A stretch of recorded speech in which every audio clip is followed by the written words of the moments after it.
My husband's family won't leave us alone. I'm at my wit's end and really don't know what to do. By the way, I'm 35 and he's 40 years old.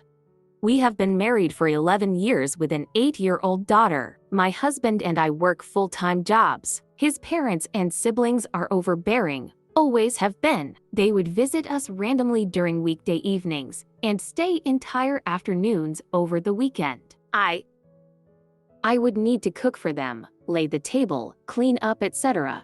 At a point 5 years ago, I had enough. I found a new job and moved across the country with our child 1,000 miles. My husband followed after a few months when he managed to secure a job. I have been even more of a witch in their eyes ever since because I now took their son brother away and robbed them of precious time with our daughter. I didn't have an issue with them visiting a few times a year, and we did the same.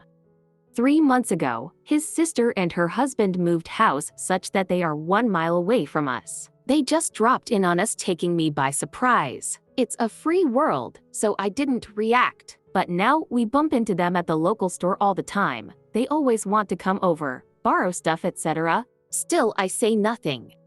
1 month ago, his retired parents dropped that they are also moving to our city. They too are like a stone throw away. Now, we are back to square one.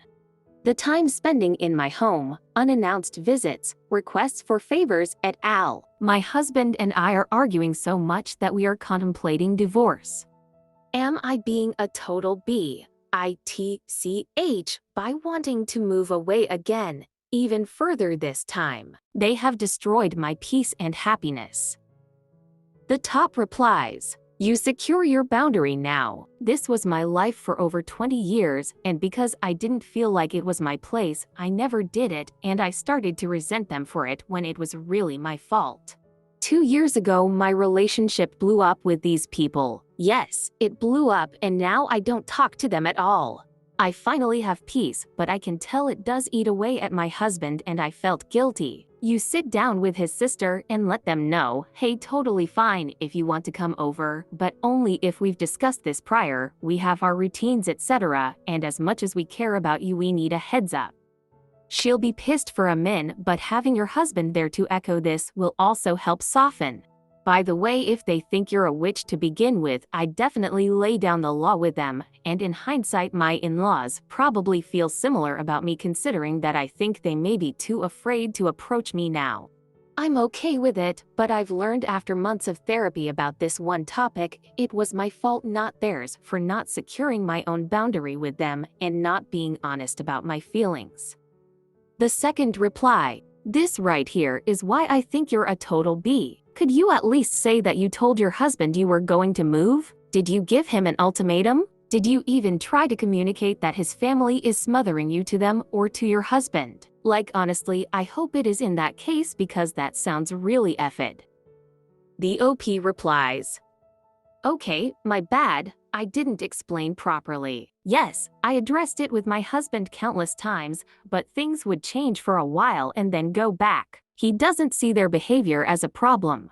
As for moving away, I certainly asked him to do it with me. He is a lawyer and threatened me with all kinds of things. But when I had enough, I told him that I am leaving and that he can join us if ever he wanted to." The third reply, "Tell your husband and in-laws you enjoy your personal time and they're invading. If everyone lives 5 or so miles away, then why is your home always the meeting spot? Your husband can visit them. That way you can stay home and enjoy your peace." The OP replies, "You are correct. They impose on the basis that my husband is their only son and the eldest, whatever the flip that is supposed to imply."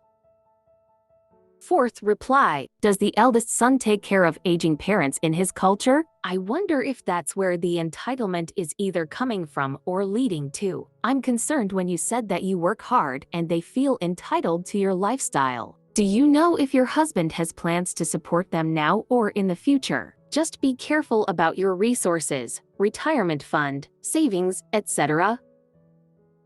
The OP replies, "I'm Italian. They are Dutch. It can't be a culture thing surely, but it's almost like this is something they all just expect. I do need to move funds away. Sad thought, but it is relevant." The first update.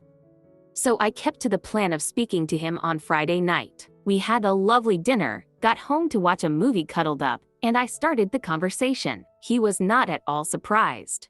I spoke gently and lovingly, explaining that I simply need space, and made many suggestions like calls before a visit, meeting at a restaurant, taking turns with lunches or dinner, him visiting without me, etc. He listened until I was done, and then with a straight face told me that he hates me and has felt this way for many years. He feels isolated and suffocated in our marriage. His work is his happy place, and he is happiest when he is with his family.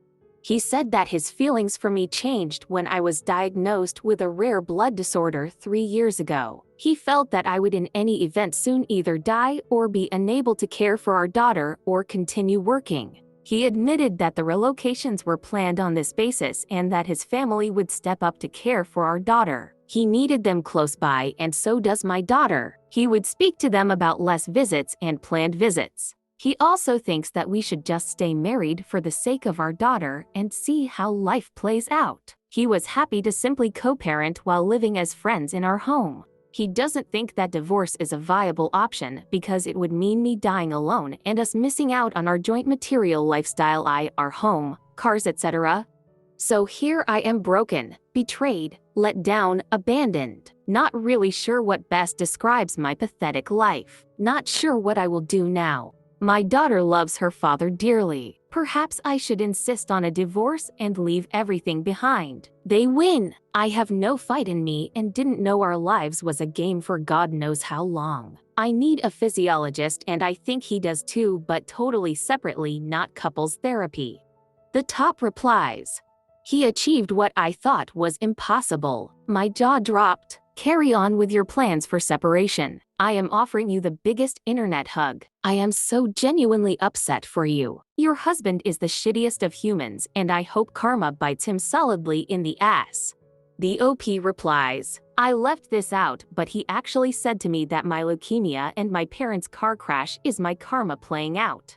Another commenter says, I had seen much higher figures elsewhere, but for abandonment. Here, it's the rate of divorce. If we were to also include the number of guys who cheat, or don't bother to care for their sick wife, or just abandon them thinking there's no point divorcing because she's going to die soon anyway and they'll inherit more if they're still married, it would probably go way up. The OP replies, he attended most serious doctor conversations. I thought he cared. In hindsight, he was making sure that he knows exactly what the prognosis is at all times. I can't even think this evil. Another commenter replies, OP, time to play his game. Pretend you're his friend and get a lawyer. A shark of a lawyer. Establish yourself as the main caregiver to your child and take him to court. You can co-parent if that is what he so desperately wants, but on your terms. Also, you shouldn't keep the reason for your separation entirely secret from your daughter. Try to explain it to her in age-appropriate terms, maybe with the help of a child therapist, cause otherwise they'll tell her their version of events. The fourth reply, I just can't get over how manipulative your husband is. He convinced his entire family to uproot themselves to basically move on top of you to perform a death watch. They are literally going to celebrate your death. It's like having the wake before you are dead. Also, you've had this disease for 3 years and you haven't been disabled yet. You could still be around in 10 years depending on how this progresses. At this point, I'd ask your husband to leave, change the locks, and speak with a lawyer. Explain the harassment and how your husband is not only expecting you to die, he is actively making your life harder to accelerate that eventuality. Take him to the cleaners. Then buy a new house an hour away. He can live with mommy and daddy and visit his daughter on the weekends like every other deadbeat ex-husband. OPN story. Thanks to everyone that responded here and messaged me. I have read through every single comment and I am grateful that I put my story out. My original post was aimed at normal family issues. I didn't mention that I'm fighting leukemia because I didn't want that to be the focus. I will definitely shop around for a strong lawyer that hopefully has no allegiance to him. He is a heartless lawyer. My daughter is my reason to live. I will need to give serious thought to what he can and shouldn't know in my view. Yes, he generates a high income, but so do I. What makes me attractive is that I have a significant inheritance from my parents. He thinks he deserves 50%. Thanks again to everyone who responded. I am humbled.